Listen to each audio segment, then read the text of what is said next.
Happy Thursday. Welcome to the Scoop. World Order. It's a new wave of punishment coming for Michigan. Some of the latest, been holding off for Nevadabuck to get his thoughts on this. We're going to break it all down. As always, if you guys enjoy our content, please leave us a like, click subscribe. Also, click that little alert bell. Again, the site's exploding, guys. If you're not on BuckeyeScoop.com right now, with our recruiting coverage, has been incredible. The most active message board by far. It's as active as I think all of them combined at this point, but it's been incredible. I appreciate all the new members. We got some new members today. So it's a great Father's Day gift for those of you guys that are looking for something to give. That is something you can use every day. BuckeyeScoop.com is a great gift. As always, thank you for all of you that bought gear at the store. Our next meetup, we always run the little promo. If you wear the gear, I will buy you a beer. And by me, I will have Papa Nevadabuck's credit card ready to go to buy a beer or a cherry Coke if you don't partake. But again, I appreciate all you guys that bought the gear. Super excited about it. I've got a ton of new hoodies I cannot wait to be wearing in the summer. And I just appreciate you guys so very much. If you guys enjoy our content, please leave us a like, click subscribe. Also, click that little alert bell. Give us a follow on Apple Podcasts and leave us a 5-star review. A lot of you guys are doing that. We appreciate all of you for doing that. So with that being said, gonna bring in my good friend Nevadabuck. Nevadabuck, I love you so much. We had quite the day today. Inside joke with Norway versus Canada in hockey. Painful day, but it is a good day. Denmark. Denmark. Oh, it was Denmark. Oh, I've been Denmark. saying Norway. Oh my God, I was sitting on the Stairmaster all night thinking, I was like, oh, I can't wait to call him Norway Buck, and it's not even the right Denmark. country. Denmark. Denmark. So Denmark Yeah. defeated Canada today. Nevada Bucks kids are going to community college for eternity, Yeah. and so is Jordan Bennington, who's in the cornfield forever. At this point, Nevada's riding on his horse up to torch his house at this point. But it's a good day today. Other than that, Nevada, anything else happened today in the world of the Michigan punishments and this new prospective group that could be forming to legislate college football? Yeah. Other than being on the wrong side of Denmark's miracle on ice The today, biggest hockey upset in history. It's like, in history, yeah, exactly. I just happened to oh be on God. the other side with a 1 goal lead with 2 minutes to go. But Kirk, yeah, but that's a story. Kirk, That, I got a sure thing for you. And I was like, okay. that can't lose. Can't lose. Can't Just lose. walk. I'm just like walking right off the wee. little Kirky's gonna be selling lemonade for the rest of his life outside of my driveway now. So, Oh man, you're kind of like that's kind of like Michigan, walking right off the cliff right now. No, it's really been interesting because this a seemingly unrelated thing in terms of the kind of reorganization of college football, the reorganization of the college football playoff. They announced today that there's a unanimous vote. They're going to uh, straight seating on the thing. None of the odysseys. We had told you about this about a month ago. You've been following along with the show. We told you this was going to happen. This was, where it was destined to be for sure. Um, but as part of this kind of reorganization of college football, there's a move towards a college football commissioner, which is another thing that we've been telling you for years, that eventually what it's going to come down to is basically two super conferences, the SEC and the Big Ten. They're the schools where their interests align. There'll be one mega commissioner of college football that will be able to dole out punishment and will be able to adjudicate disputes quickly and firmly, and much like a commissioner does in sports, much like a Roger Goodell does in the NFL, or whomever, pick your Gary Bettman in the NHL, pick your league. But what's been really fascinating is how much outcry there's been from the teams that are part of the NCAA right now for structure. And I kind of liken it to like a little kid asking for stricter parents or stricter, more guidelines, or harsher consequences for doing bad things. Because right now, they haven't felt like things have been aligned, that things haven't been timely enough, things haven't been strict enough, things haven't been harsh enough. But what does that have to do with the Michigan thing? Well, the NCAA, remember, the NCAA right now is fighting for their very survival. They're looking for kind of a role in this whole thing. And from talking to the people that I talked to at the NCAA, they're well aware of what's going on out in the world. They're not like isolated in this little bubble. They're in Indianapolis, not aware of what's going on in the national media, not aware of what people are saying. And what they're hearing loud and clear is that college football wants firmer discipline. College football wants the evildoers to be sanctioned in serious ways, that prevent bad things from happening in the future. And so what's going on right now is it's firming up the NCAA's position. Not that the NCAA hasn't been strident with Michigan to this point. They set some settlement parameters with Michigan, since day one. This is the settlement parameters have been set with Michigan for the past 18 months, basically, where Michigan had come and said, "Look, what can we do to settle this?" And what the NCAA told them was multiple year postseason ban, vacate 21 through 23, lifetime suspension for Harbaugh, show cause for Sharon. I mean, this is the list of stuff: the fine, recruiting restrictions, basically every possible type of parting gift that you can get. And Michigan said no. And so now, as they're getting closer to the date, what you've got it's not like their position is weakening. Their positioning is if anything, it's getting harsher.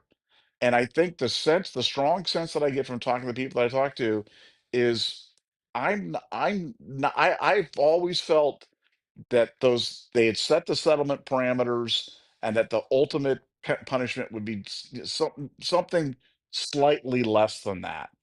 I don't feel that way anymore. From talking to the people that I'm talking to, I think that this thing is going to get done at slightly more than that. I think the punishment is actually going to be harsher for Michigan and not less harsh. And I think that the impetus for that is going to be the public and private statements from the power brokers in college football right now that are saying they're absolutely begging for tougher enforcement, stricter adherence to the rules, and that when you deviate from the rules, that the punishment comes down and absolutely puts somebody out of the position to ever do it again. And I really believe that's what's going to happen to Michigan, and it starts on June 6th and 7th. Yeah, I think there's a little. I think that a commissioner that overrules the superpower SEC Big Ten mega conference will be the smartest thing that we could ever do. But I do think it puts a little giddy up in the NCAA's step going forward to legislate the stuff. Man, this is the most serious cheating scandal in the history of college football. It's obvious. Again, there's people that are. Again, Michigan people are so impossibly stupid that you can't even comprehend when people are trying to tell me that, well, it's just whatever. Like, I mean, everyone was doing it and everybody still signs, and Ohio State was the king of, and I'm like, you guys had a staffer on your team, on your payroll on Central Michigan's sideline because he was thirsty because he has a little spy. He had his little Meta Ray-Ban glasses on, spying on the other sideline. Stringers, this is going to be substantial. And I think that, it's not an accident. Pete Thamel comes out with this report about the growth of, there's this rumbling of a commissioner. And again, I think it'd be great. Again, the one thing I prayed for when I was a player, an active player, which is 20 years ago, 2003 to 2007, was that I prayed and wished to God that somehow there was uniform drug testing, uniform legislation, uniform punishment across the entire college football landscape, which, when you're dealing with 130 schools with, wildly varying budgets and amount of compliance officers and everything else, like, that's impossible. But if you do devolve down to the SEC and Big Ten and the spread isn't nearly as wide. I mean, you don't have like an Ohio State in the same, deal as Bowling Green or Akron. It's nothing against those schools, but I mean, come on. We've got a compliance department, and those other schools might not even have a compliance. They might have some intern doing compliance. So they can skate on a lot of stuff. I know a lot of MAC coaches that were doing stuff that you can only dream of doing at Ohio State. When you have Ohio State when I was there, we had a compliance guy in the Woody Hayes, which, that guy is no longer in the building, thank God. But it was like having, like a cop inside of your like house or something. And so we would get written up for dumb things all the time. But I just wanted uniformity. And I think, between drug testing, because that was always something where I was ranting about this to Nevada earlier. I hated the fact that we drug tested the crap out of our guys, and guys that were kids that, they did some stuff that wasn't great. And I'm not talking about steroids. I'm just talking about, recreational stuff that's legal everywhere now. And it ended their careers. Then we'd play against guys that were, Florida and LSU and those schools, and they didn't drug test at all. I mean, they'd like guys pass they fail 70 tests, and they'd still be playing. And we'd lose guys that were 5-star good players that could help us, and we'd send them to the gulag just because they did some bad stuff as dumb 18-year-old freshmen. So, but I'm excited for this if it happens. Nevada, how do you think that this affects the mindset of the NCAA? Because again, I think that, I don't want to say it's their last stand, man, but God, it's like if they whiff on this thing, it's like one last giant piece of egg on the wrist. I just don't think that they have it in them. I think that like the compliance community is in on this. I mean, and the entire Big Ten is rooting for this thing to be severe, because nobody ever wants to see a scandal like this happen again. Because it's like I always tell people, this costs people their livelihoods. It costs them their jobs. Ryan Day got beat to death for losing to Michigan when they were cheating their faces off. What does this do for kind of the giddy up of the NCAA going forward? Because again, I think this thing's going to be severe. I think we're talking bowl bans. I think we're talking some vacations, like vacations of wins. And I'm excited for it, because again, I think that a bowl ban to me is the hammer. You get multi-year bowl ban. That's crippling to a program, because what kid's going to want to go and play for basically nothing for multiple seasons? Kids are going to transfer out. I think it'll be great. What are your thoughts? Well, yeah, I mean, I think, but if you look at what's been happening with the NCAA, the good thing about the NCAA stuff is it's all transparent. You've got the NCAA enforcement dashboard, where you can go there and you can look at the cases, and what the cases pending, what the cases were about, and how the cases ended up, settling or resolving themselves in whatever way. And while the NCAA has been on a losing streak on things regarding player benefits, player compensation, NIL, and the like. On enforcement, they have become stricter than they've ever been in the last couple of years. Um, yeah, handing out punishments, and you can just look at it. We've talked about Tennessee, we've talked about Arizona State. I mean, it goes up and down the line on this in terms of what they've been doing in terms of handing out multiple year show causes, multiple year suspensions, vacation of wins. I mean, self-imposed postseason bans. I mean, they're doing it left and right now, and those things on a scale of 1 to 10 are like a 0.1, and the Michigan thing's a 12. And they know that. And you said, well, it feels like this is the NCAA's Waterloo. Make no mistake about it. This is the case. They are all in. They have pushed all their chips in. They've pushed everything about their enforcement action in. It's kind of like we talk about a lot in betting. You want to bet on your best spots, like you push all your money in on your best spots. Well, this is their best spot. They've got Michigan dead to rights, with a video of a staffer on an opposing team's sideline with a master spreadsheet and video of the videoers videoing the games. And I mean, this is probably the best documented case in the history of the NCAA, and they've got it all. They've got it all there, and so that's why they've been unwilling to settle the case. That's why they've been unwilling to lessen the punishment.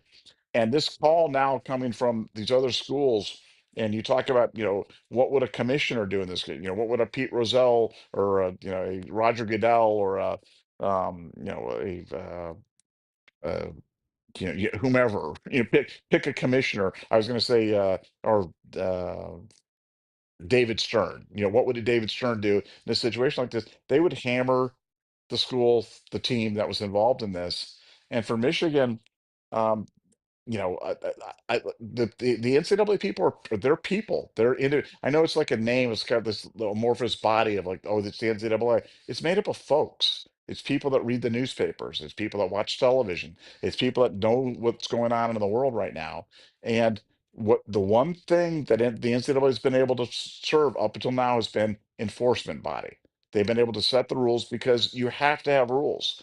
I mean, to your point, you want to have rules because as an Ohio State football player, the team that wins should be the team that recruits the best, plays the best, is coached the best, developed the best, has the best facilities, etc. It shouldn't be other ancillary factors. And if we can eliminate the extraneous factors, Ohio State acquits itself quite nicely. They're great recruiting, an unbelievable staff, great facilities, great fan support, terrific player development. I mean they've got it all. They check every single box.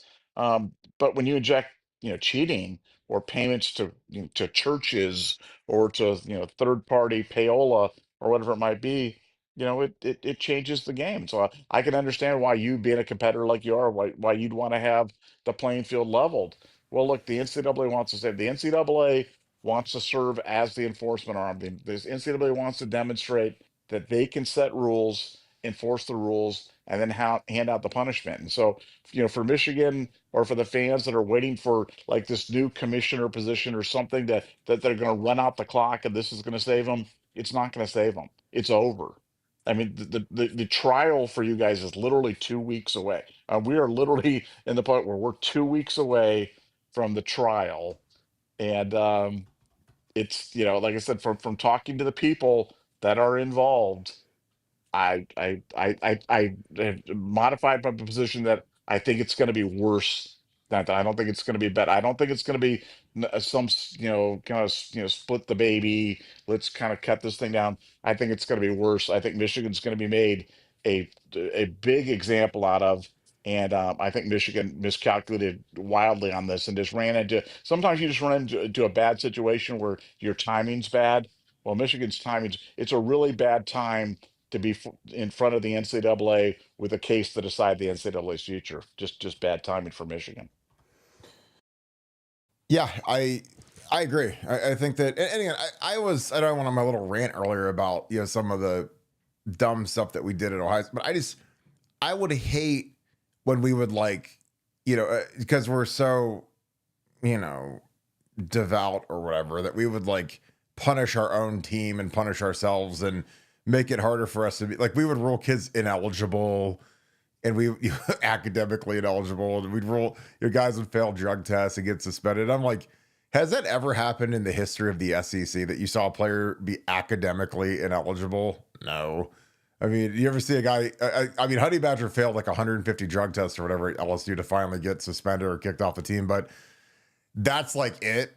I mean, unless they commit some sort of a heinous felony crime, they just let those guys roll. And again, I'm not saying that's right, again, but I think that there's some internal correction that can be done before you throw kids out into the streets, because it's almost unanimous when we would lose a kid, and we lost some really good kids, kids that were 5-star recruits and young kids, they would go off to some Kentucky junior college or Jackson State and never do anything ever again. They get in the mixer and you'd never hear from them again. And it was it's a tragedy. Again, it is what it is. All right. We got 3 super chats real quick. Happy birthday to Mello. I hope you're having a great day, my dude. Half of the Buckeye boys along with Devin. Hope you guys are good. Doug Lee TV, thank you for the deuce. Nevada, this is something we talked about earlier. Thoughts on Texas declining the night game Sunday? I believe Ohio State wanted to move it to a Sunday night, which, I mean, if that's the Sunday before Labor Day, I mean, I get it. It'd be kind of cool. You're the only show in town. What are your thoughts on that? Well, one, you got to understand that, people have asked me, well, why do they have a right? Why do they have anything to say about this? And it's because it was involving a date change. The date of the game is set for Saturday. And so if you're asking them to change the game to Friday to Sunday to Monday or whatever it is, Texas has to sign off on that. That's why they have a say. But you could change it to any time you wanted on Saturday, and they couldn't say anything about it. But in terms of date change, they have to agree to it. One, two, I think this should settle once and for all any discussion we have about whether night games matter or not. I mean, clearly Texas does not want to play the game at night.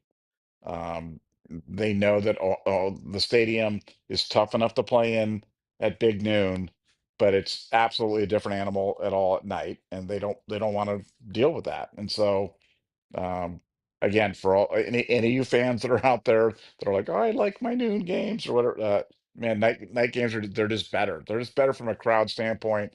They're better from a recruiting standpoint because kids can get in from across the country, get into. I mean, for a big noon game, it's virtually impossible for a kid to get to make it.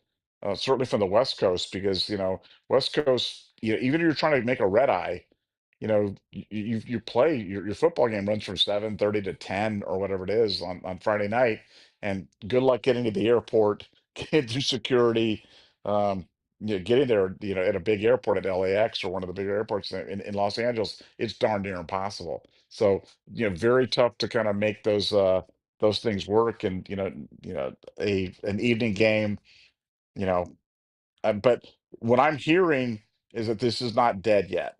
Now, maybe that's just the optimist in some of the broadcast people or whatever it is, but I'm hearing that this is not dead yet. This is not set in stone yet. So I want to save at least like 1% of our outrage, and before we march on Texas and try to string Steve Sarkisian up and throw all these things, I want to hold a little bit back, because I'm hearing that this may not be settled science yet, and that there may be one last push that they can do to make something like this happen.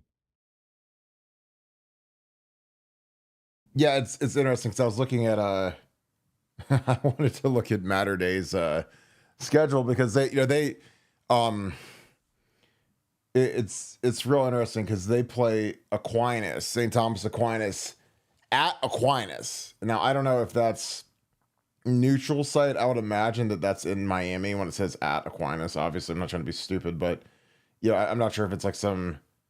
Oh, is that in Columbus? No,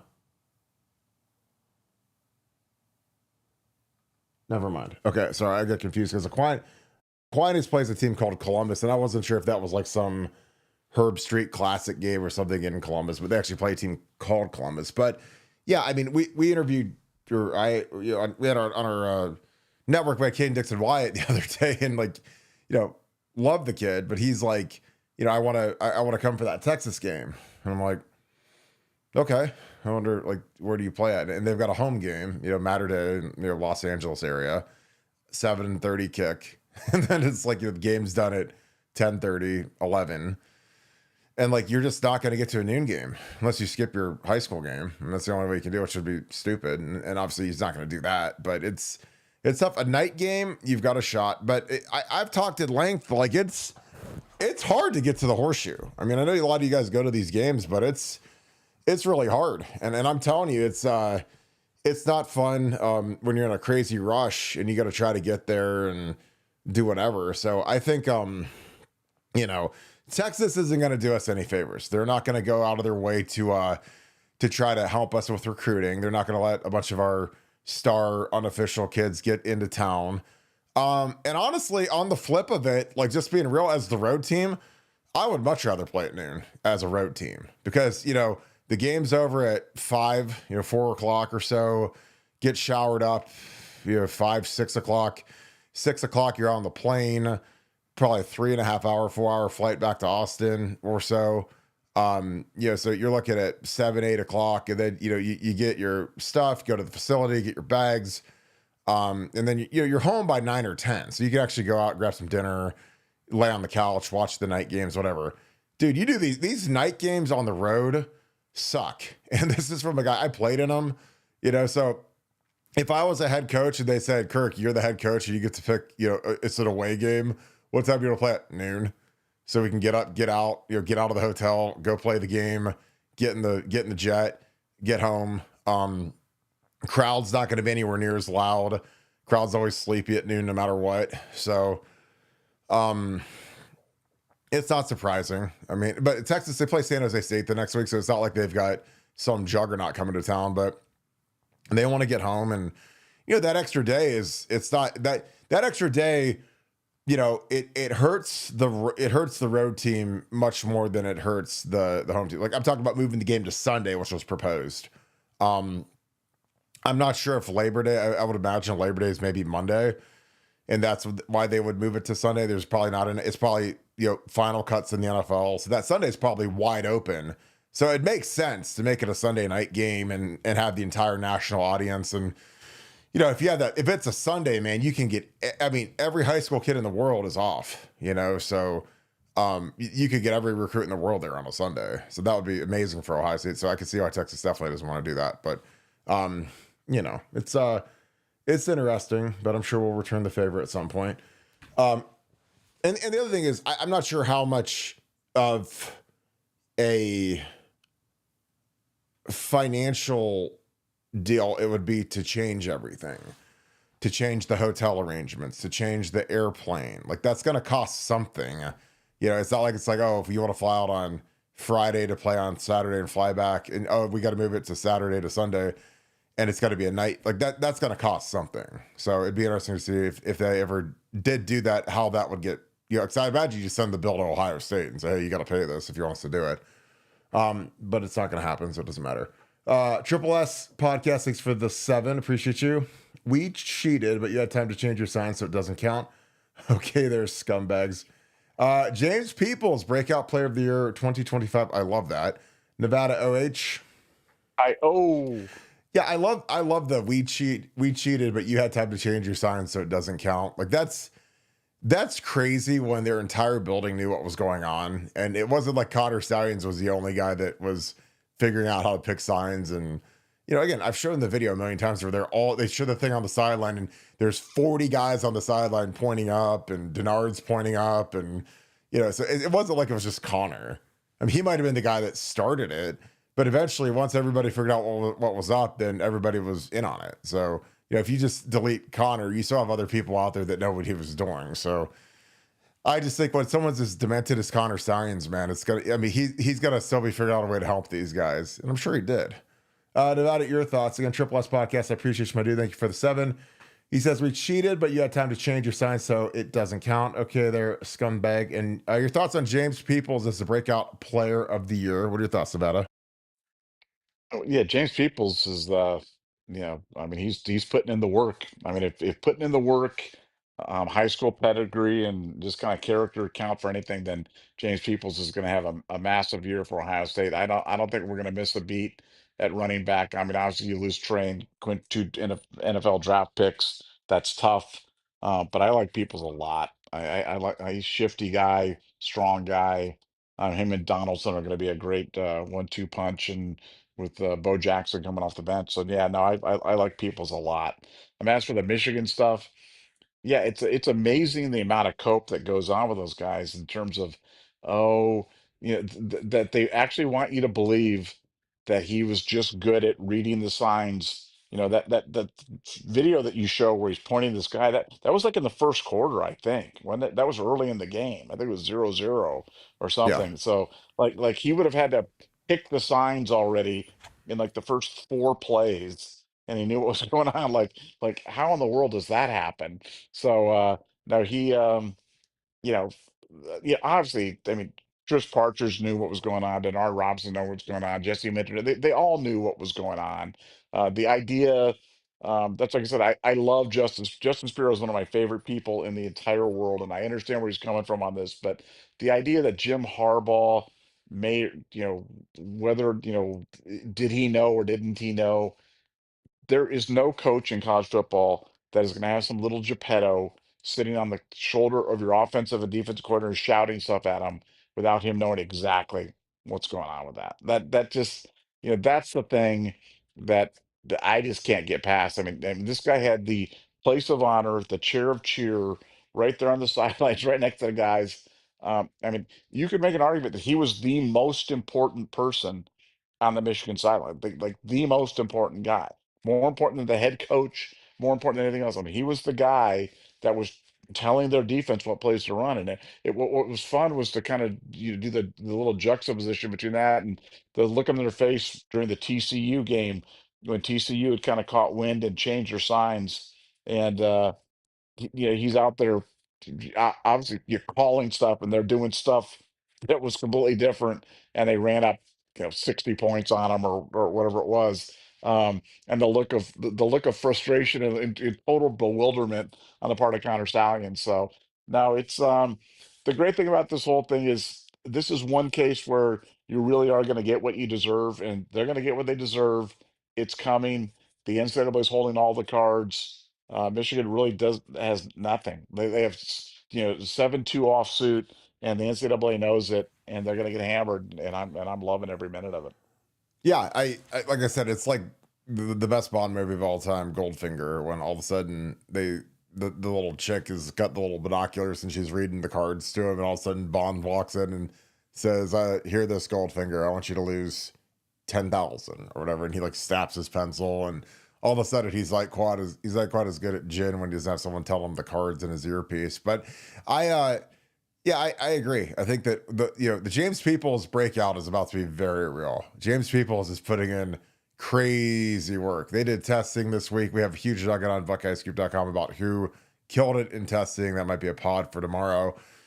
But yeah, there are some freak shows on this team. Guys jumping 40 inches, guys running really fast, and we got some of the numbers on the board. But it's going to be a crazy summer because we got some guys that are going to really sneak up and really do some crazy stuff. And James is going to be a household name after the Texas game. Texas kid playing the Longhorns. I think he'll score 2 touchdowns and we'll grind the clock out, handing it to him. So super excited about James Peoples and his future. Thugly TV. Yes, Nevada. Thanks for the deuce. Were you in the game last time Texas was in the shoe?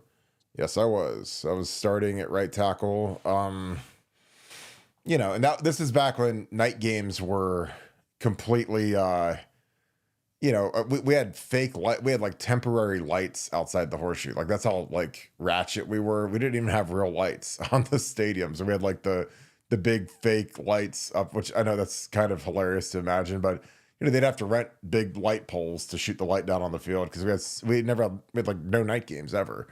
But that was the most electric atmosphere in Ohio State history, in my opinion, just because Texas was real. They won the national championship. Vince Young was the best player in the country. Our defense did everything they could.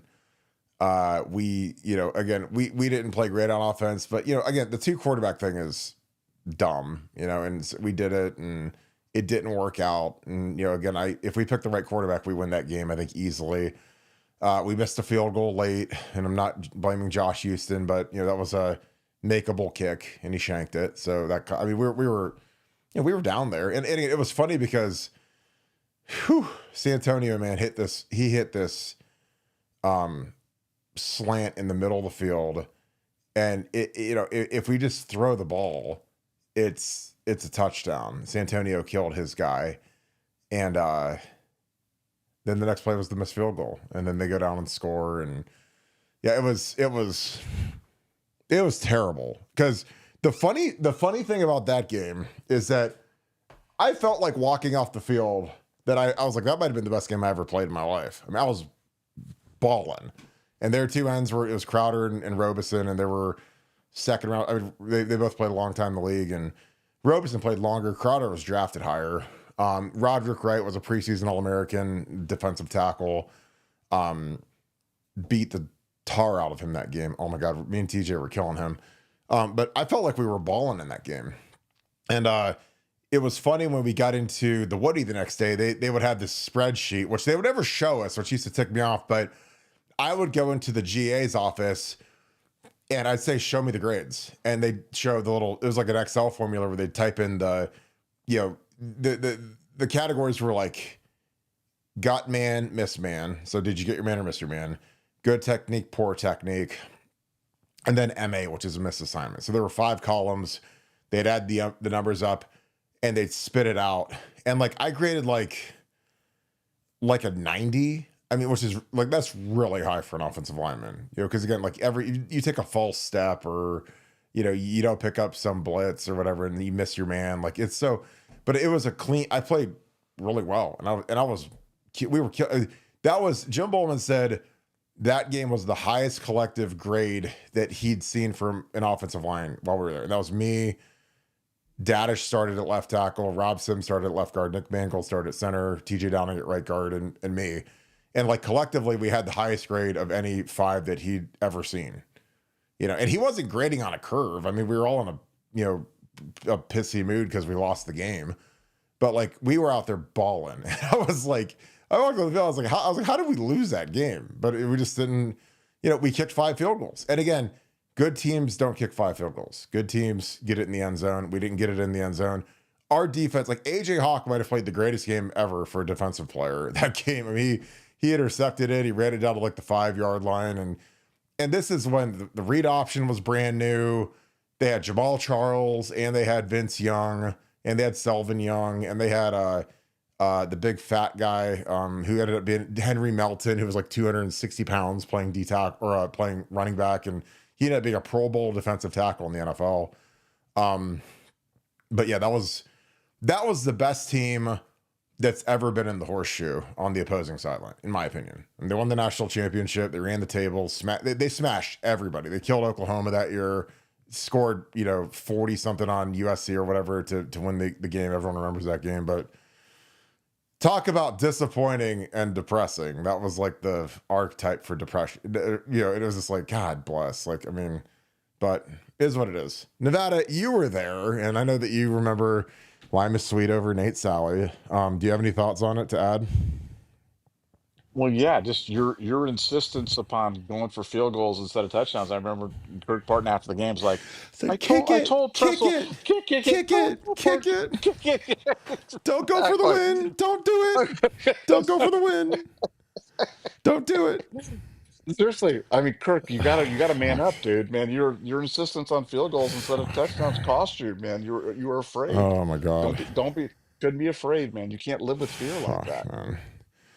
I mean, you could put that on. You put that one on my tombstone, man. Jesus Christ, it's like you want to talk about like. I mean, like I don't have many regrets in life, but losing that game. That game sucked because we like, the thing about that game is, I heard about that game for like 18 months leading up to it, like the whole year before, and it's like you guys got to beat Texas. You got to beat Texas. Got to beat Texas. Got to beat Texas. And it was like, and again, it was a Nevadabuck night game.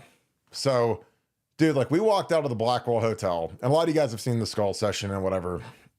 And depending on the game, there's always like a crowd of people that kind of line the walk from the Blackwell to St. John Arena where they do the Skull Session.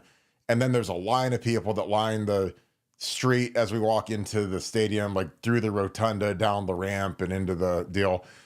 It was like 100 people deep for that game. I mean, it was the craziest thing I've ever seen. The Skull Session was so loud. And then like we got there and spit the bit. It was just, oh my God. Like I'm just rotten. Like, I mean, I hate like that I talk about this game because it's just so like, like I said, because that's what sucked is like, it wasn't like we went, I mean, you guys obviously, I've been a part of games where we just sucked, where we just, we didn't show up. We didn't play well. Everything, we have one of our own players, Tanya Harding, Ted Ginn, it's like, I mean, I've been on that team too, where it's just like, Jesus, what are we doing? And then we've got the Texas game where we balled and it was just like, oh, pain. Nevada, were you up there just sipping cocoa on a September night in the shoe? Yeah, no, that was. I think when AJ intercepted that pass, Oh that my has to be God. up there for one of the loudest moments ever in the history of the shoe. And he had a sack earlier in the game too that was unbelievable. And yeah, he played out of his mind. Defense was unbelievable. Um, but yeah, I remember I was leaving with the little Nevada Bucks, and one of the little Nevada Bucks looked up to me and they said, "Why did Mr. Barton insist upon kicking all those field goals, Daddy?" And I'm like, "I don't know, son. I really don't know. We'll have to ask him someday." I just don't know. I just don't know. I don't know, son. I can't answer it for you. He was just afraid. He's big and cuddly, but he was just afraid for that one moment, and they kicked field Oh goals. my God, man. It was so bad. So just so bad, Oh, Yeah, Uh, that and was we didn't even talk about the Hamby drop, and and I feel bad for. I really do feel bad for him, but like that's a play that could have changed the trajectory of Justin Zwick, could have changed the trajectory of that team. I mean, there was a lot riding on that one drop. I mean, oh god. because yeah, it was right there, and he Jackie Smithed it and dropped it. So, whew, man. I mean, that was the worst because I remember I blocked the guy. I blocked my guy. I had some space, and like I saw the ball hit him right in the chest, and I was like, "Oh my god, we just scored. We did it." And then ball goes flying up in the air, and I was like, "No." And then interception Texas, and I was like, "Oh my god, he dropped it." I was just like, "Wow." I mean, So like, you're saying you could have run over there and caught the deflect if you would have run over there and caught the deflection for a touchdown, that would have been one of the greatest plays in Ohio State. Would that be an illegal touching because you're a lineman, or could you catch that? no. Once it's tipped, I think anybody can get it. Oh You man, know, Kirk, think about that. I That think once that it's tipped in the air, anybody can get it. I Oh, think, oh man, you oh know, man, that would have been amazing. That would have been your moment, like Franco Harrison, the immaculate reception. We'd be talking about the tip and talking about Kirk Barton. Instead, we just refer to Kirk as Kirk Field Goal Barton. That's all we refer to you as. get the kicking team out there, boys. Let's go. And every drive in a Kirk and every drive in a kick, Barton. It's Jim Tressel's mantra. And every drive in a kick. What a kick! Yeah, you're like, Yes. hey, a field goal's a kick, Uh, guys. Let's go. Field uh, goal's a kick. Oh no! Oh no! it's it's good until you miss it. You know, you miss the kick, and then it's not fun Uh, anymore. 48 yarder, wide left. Is that what it was? Yeah, yeah. It was either 48 or 40 or 46. It was either 48 or 40. I want to I'm say it pretty was sure like it was 40. 46, man, because it wasn't. It Yeah, didn't seem like it was that long.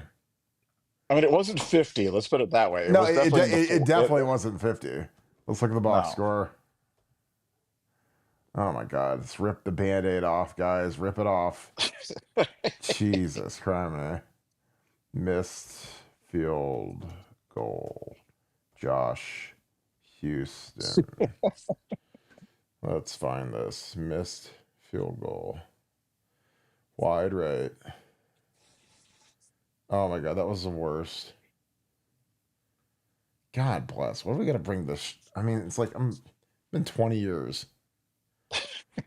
God damn. It's like I gotta relive this crap. The missed field goal. He did hit 5 though. Yeah, he did. He did. He was perfect until he That was wasn't. for he was Kind of like perfect. Canada today against Denmark. He went full Jordan Bennington today. He did. He did. The Get moment was get too big for him. Oh oh no. my God. The sixth attempt. No, it was from 50. Wide left. Yeah.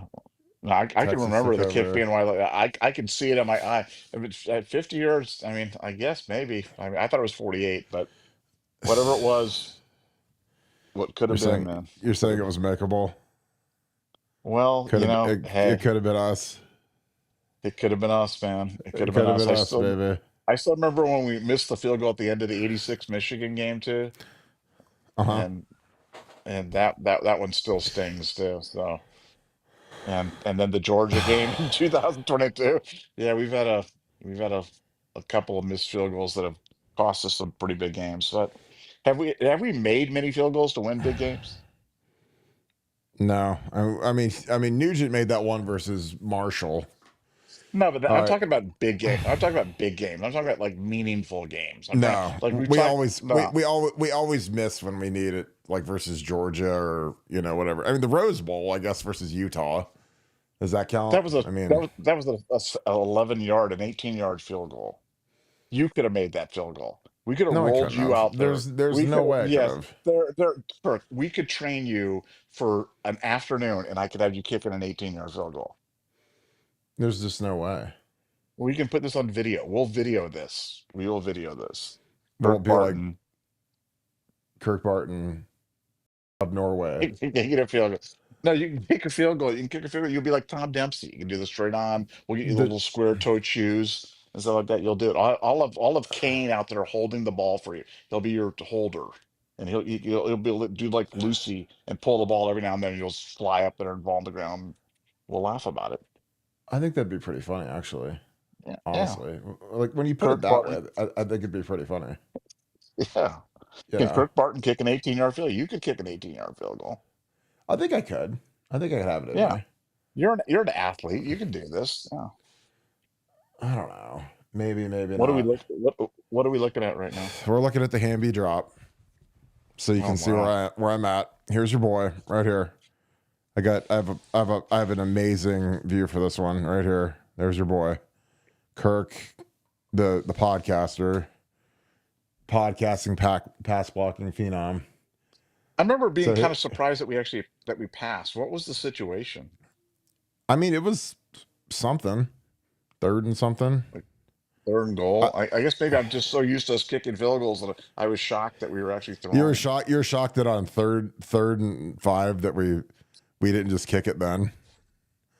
Exactly. I I mean, mean, quick kick would have caught them off there's guard. 5 minutes left in the third quarter. It's 19-16. So we have like one of the weirdest scores ever. And trust, like we had this, it's like we had Brandon Schnittker in the game, which is weird.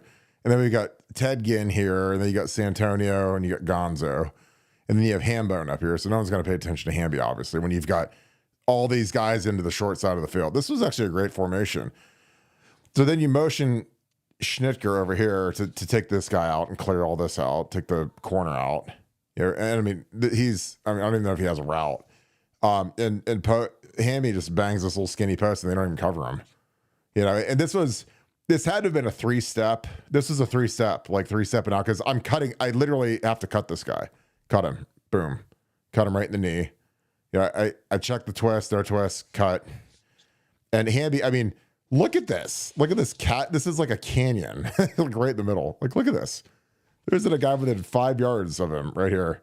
It's just like catch the ball. There's nobody coming to crucify him in the middle, and he just boops it.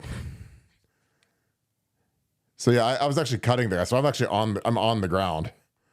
But I remember like when I hit him, I hear like you can hear the crowd. Look at the crowd. The crowd just goes crazy because they're like, "Oh my God, it's a So wait a touchdown!" second. So wait a second. So wait a second. So your memory of seeing the ball hit him in the chest is like a false memory or something like that? Like you just kind Well, of imagined it or something like I'm up here looking. So yes, but no, but you can like look at the crowd. Like I'm like Well, looking at first the of all, crowd. Like it's look a at the great crowd. block. What a great block by Barton. Great block. Your It's a hands up in the 3-step. air.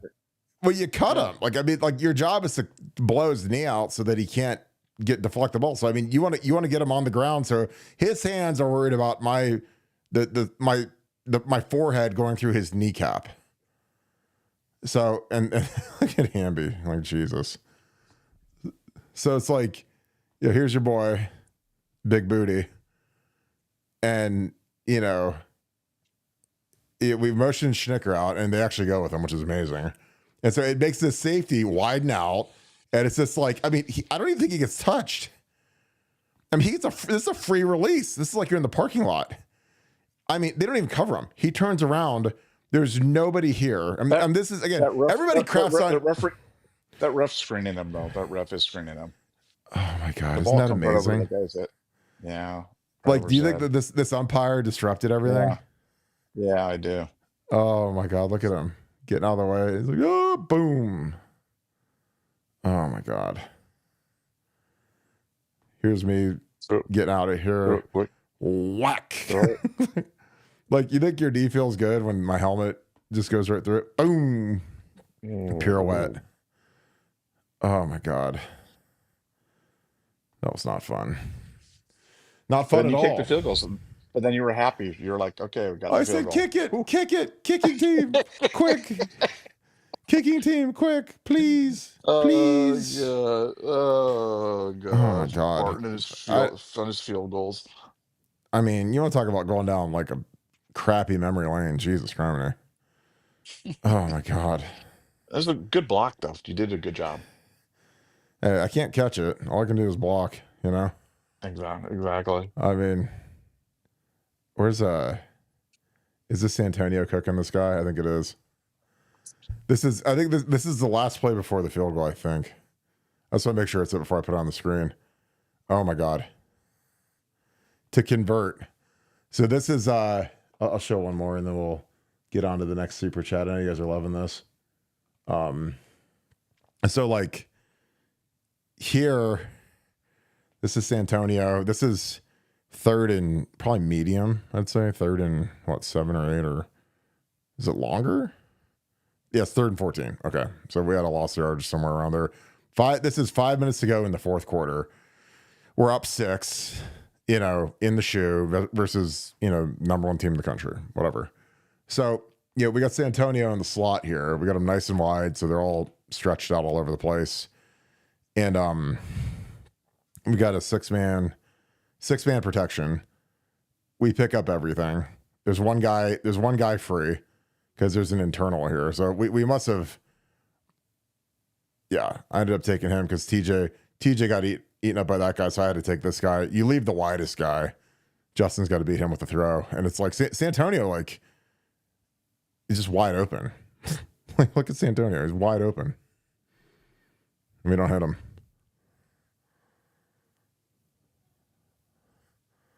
I mean, Santonio, this is a touchdown. And this isn't a hard throw. But whatever. Protection's fine.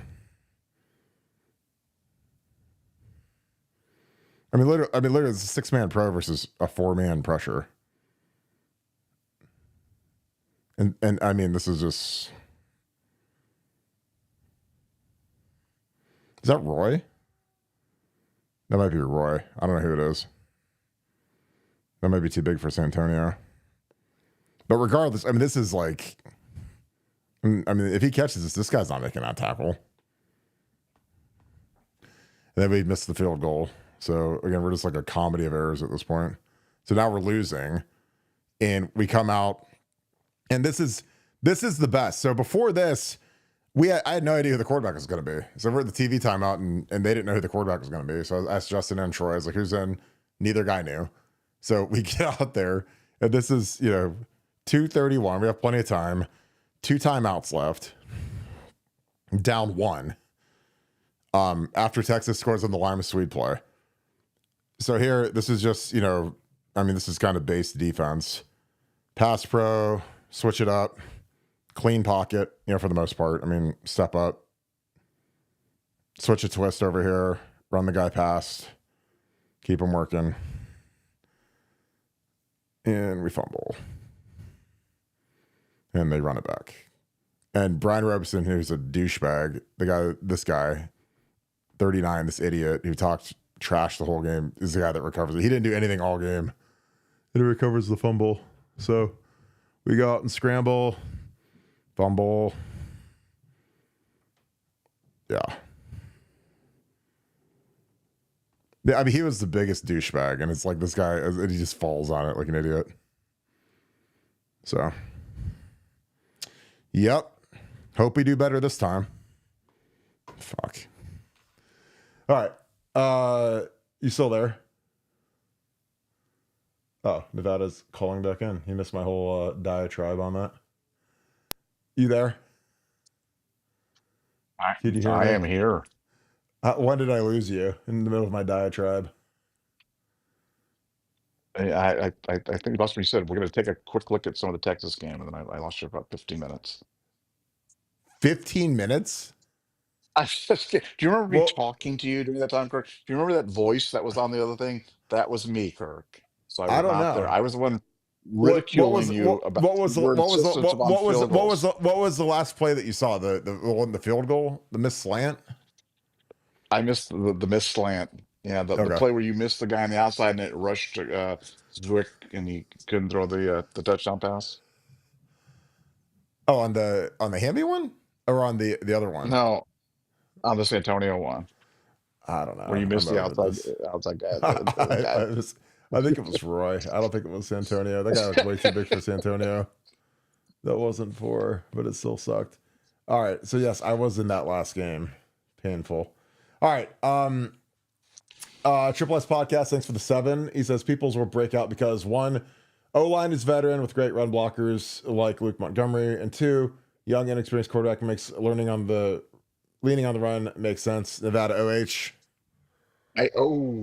Yeah, I agree. I just think that when you look at some of the stuff, it's I mean, Brian Hartline's going to run the ball. I mean, if you want to protect Julian Saint a little bit because he's a young quarterback, it just makes sense to do that and lean on James Peoples. James is going to be really good. I'm excited for his future. He can do everything. He's kind of like an Ezekiel Elliott, and I'm really excited about what he's going to do.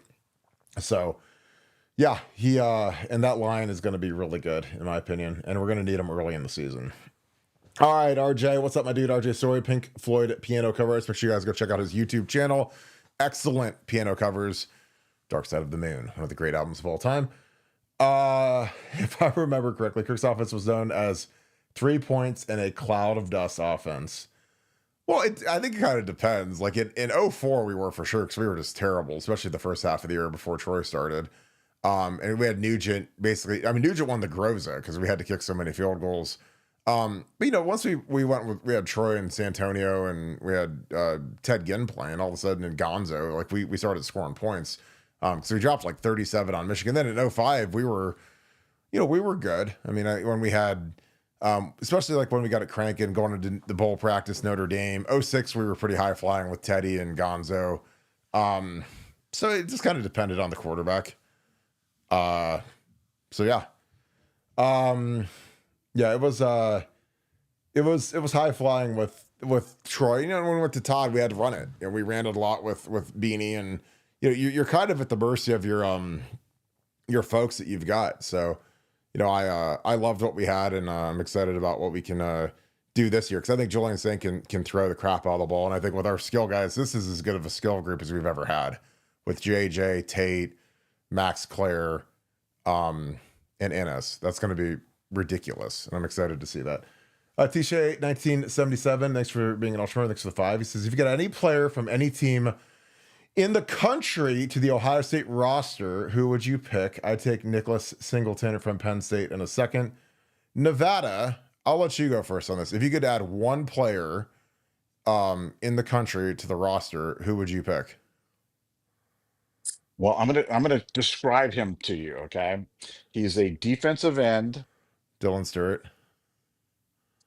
You got it already. You got it already. Well, yeah, As I say, he plays for South Carolina. That's the guy that I would go with. That's the guy, man. You want to make our defense terrifying? Add him. Instant pass rush, like monster. Like that was. I don't know because there isn't like some superstar quarterback out there. Like, there isn't a guy out there where there isn't a Travis Hunter. And I don't even know if you add him at corner. I don't know. Like I just. To me, like a superstar pass rusher is always the answer to me. I don't think that there's a major defensive tackle out there. There isn't like an Ndamukong Suh or somebody or an Aaron Donald that you just be like, yeah, that's the guy. Dylan Stewart would be my answer for sure. Because I like it. I like every spot. I mean, honestly, I like our defensive ends. But I mean, if you get out a top 5 NFL draft pick defensive end, like that's the move in my opinion. But I do like Cade Klubnik too at Clemson. But I think that if it comes to like where is there a deficiency, pass rushing defensive end for sure. All right, but that is a great question. I love that question. Put your answers in the chat and in the comments because I want to hear you. Who would you guys add to the roster? Because I love questions like that. All right, Michael Jarrett. Thanks for the 20 and thanks for being an ultra member. Appreciate you, my dude. So obvious what he was doing. Even said to all my friends, look at their jumping around sideline, saying pass after CJ would look to the sideline. It's so obvious. It doesn't take a brain scientist to figure it out. Nevada OH. Well, yeah. Like, I mean, we were breaking it down on film.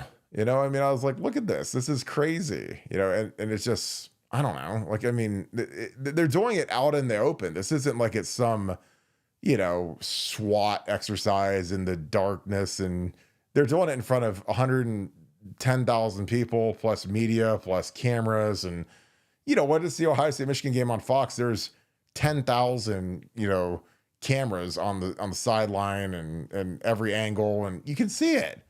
So yeah, it was painfully obvious what they're doing.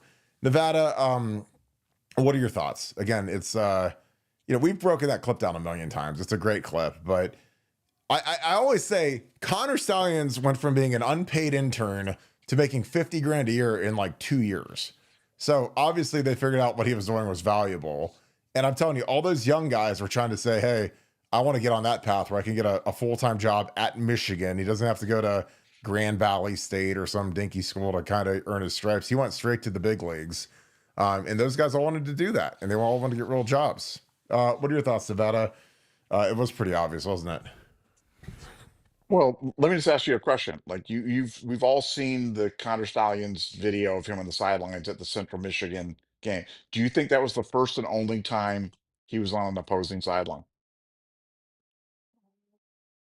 No, No. I don't. No, no, yeah, no chance. No, no, it's no chance that it was the one time we caught him on there in terms of doing it. And I'd love to also see video from the Michigan, over those 3 years, like how many times the Michigan guys were doing the jump up and down, point at the sky. I mean, like if you had a good sideline camera over the past during those 3 years, I'll bet you the stuff you could see is just unbelievable in terms of what was going on. And that's what was ticking off the opposing coaches because they can see that. They can see the other side reacting to looking at your signs. That's why Greg Schiano was about to have, a myocardial infarction right there on the sideline during that Rutgers game, and he was about to come out of his shoes talking to the halftime reporter because he could see what was happening. He could see they were making calls, they're doing it, and Michigan was reacting to it. And it's you don't have to be Scooby Doo to figure this one out. You see it, you see the reactions, and they're always one step ahead of you.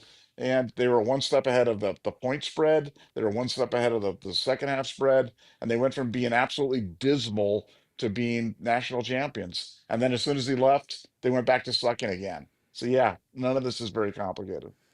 Yeah, and it's you get a reputation, and again, this costs people their livelihoods. Because again, when these guys get fired, I mean, their families got to move, and they're losing the big job, making real money, and it sucks. So if you're gonna steal from their livelihood, like coaches are gonna get upset. And again, there's a reputational thing. There's, I'm not saying that these guys are all honorable, but there is a certain amount of, hey, let's have a good clean fight and get it in. And so like if I would have played against Michigan and I knew that they were stealing all of our plays and magically nothing worked, like I can't imagine how I would have felt, I mean, because again, we always huddled and we had wristbands, but Tress would switch our wristbands out at halftime with our skill guys because he always thought that they had our numbers, our number system. So he would switch it out at halftime. And then I'll never forget, we were sitting in there and we were sitting in the staff room one day and someone had sent him a photo from one of those, hyper powered sports lens from the credentialed media, douchebag photographers. And they took a shot and it was his entire play sheet, like perfect. And he showed that to the staff and he's like, this is what we're dealing with now, where people can get our call sheet. And, he would, again, that's why Chip Kelly, if you ever looked at Chip Kelly's play sheet, on the back page of it, it just had like a logo and a symbol. It didn't have like a full menu of plays because, Chip was slicker than he knew that kind of stuff. But Tress, like at that time, didn't. And I remember we're sitting in there and he held that thing up, man. And it was like a photocopy of our play sheet. And it was from the end zone shot, and the guy's like, hey, I'm just letting you know I can get this. And this was a guy that he was trying to help us. He was like counter espionage. He wasn't a guy that was, hey, gotcha. He was like, hey, just, you should probably conceal this in case somebody, is nefarious, which obviously people do that kind of stuff. So, Lee, thank you for the 5. Appreciate you, my dude. Kirk and Nevada, thanks for always being first to bring us the news. Others try, but not are on point like the scoop. Appreciate you, my dude. Keep up, haters. Nevada OH. Are you there? Captain Denmark. I owe. I owe. He hit mute on his betting apps today, so it mutes his phone sometimes. Yeah, it muted my winnings. Kirk, do I have a bet for you, a live bet? And I was like, do tell. No. Do tell. There is no way that Canada. I was like, you want me to buy some Enron stock while we're at it? No, Invest it. But I don't know That what is was he bad. talking about. He says, and again, Lee, I appreciate this. He says, Kirk in Nevada, thanks for always being the first spring news. Again, I appreciate that, and we work hard at that. But then he also says, none are on point like the Scoop, which I also agree with. And then he says, keep up haters. I was like, Nevada, do we have Well, haters? you Do we said have people? Do we have people that don't no, like us? Who? no, no, No, no, no. Lee, no. hush your mouth, Lee. Nobody dislikes What are you Nevada. talking about? We're the most Haters? beloved. We're the Us? most beloved people in the history of the Buckeye blogosphere. They love us, Oh man. my God. Yeah, Really? I can't. People don't like Yeah, us? can't believe this. This is Uh, horrible. I'm like, I'm stunned. I thought my day was bad after the Denmark win, but now this makes my this makes my day even This worse. is I'm just just like, like, there's people oh, that don't like us. there's Oh, people that Lee, don't like me and you? say it ain't so. No. Say it Say ain't it so. ain't so. Oh, what are Ugh. we going to do? Yeah, we're just Are gonna we going keep to, on podcasting. We're just gonna keep on grinding them you into the just, you dust. just, you That just keep, you just keep on trucking, baby. Because you know what? keep on No trucking. matter, Yeah. no matter how bad your day is, Nevada, no matter how bad it is, you're always less than 6 days away from the next UFC card. And never forget that.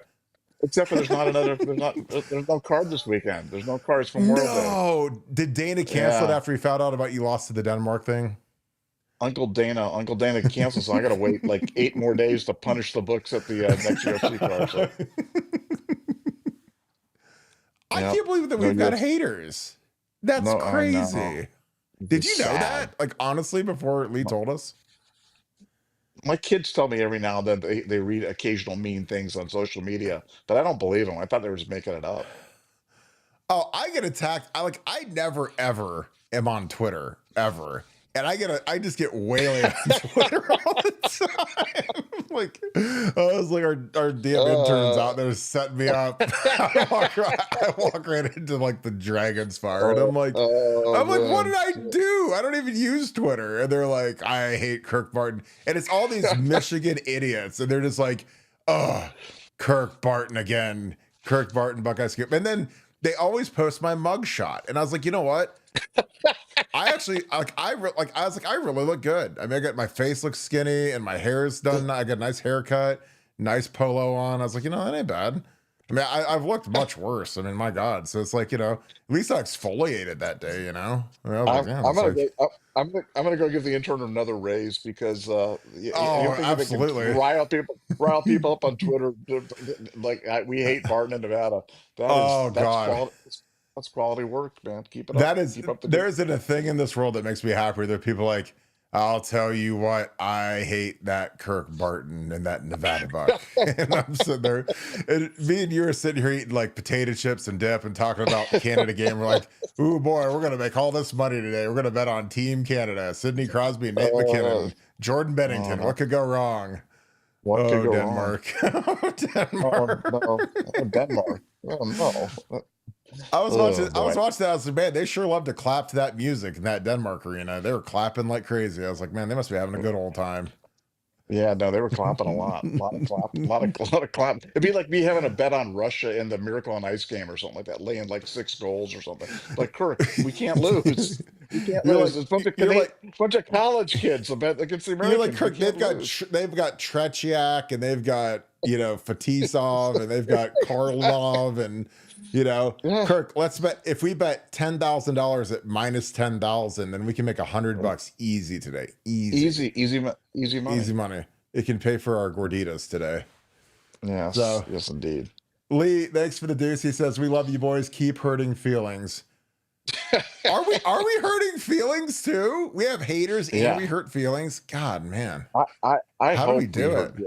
We set out. You gotta understand, Lee. We do set out days. We're like, if we can hurt some Michigan fans' feelings today, then something. Oh It's been a good God. day for me. That's fuel for the fire. That's like yellow cake uranium for the Yes. nuclear reactor right there. Like that keeps us going. So yeah, the hate burns us, and it That's like keeps us warm at night.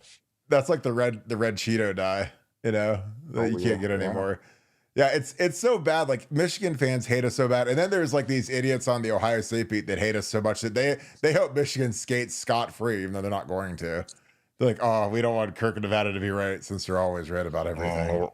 Yeah, we're going to be right on this one. Yeah. We're going to be right on this Well, when the worm starts turning and the national guys are all flipping, they're like, oh, yeah. This is not good. Yeah. The Titanic has struck the iceberg, and all the band's playing, and the lights are flickering, and the thing's snapping in half. Like, that's where we're at in the Michigan saga. So, all right, Nevada. Well, I'm going to go, I guess, eat like a bowl of ice cream or something to get my sadness out of my system, because I'm just like, my God, I didn't know we had haters.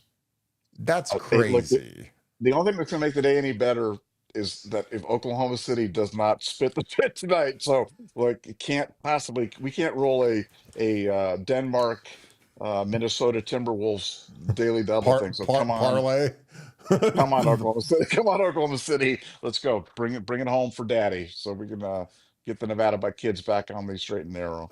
Yeah, I'll say. And hopefully our Twitter goblin can get on there and get the folks riled up a little bit more tonight so that they can hate me a little bit more. Go Twitter goblin. Go Twitter monkey. All right, Nevada, any final thoughts and wrap this thing up? No, just if you like the podcast, you should be a member at BuckeyeScoop.com.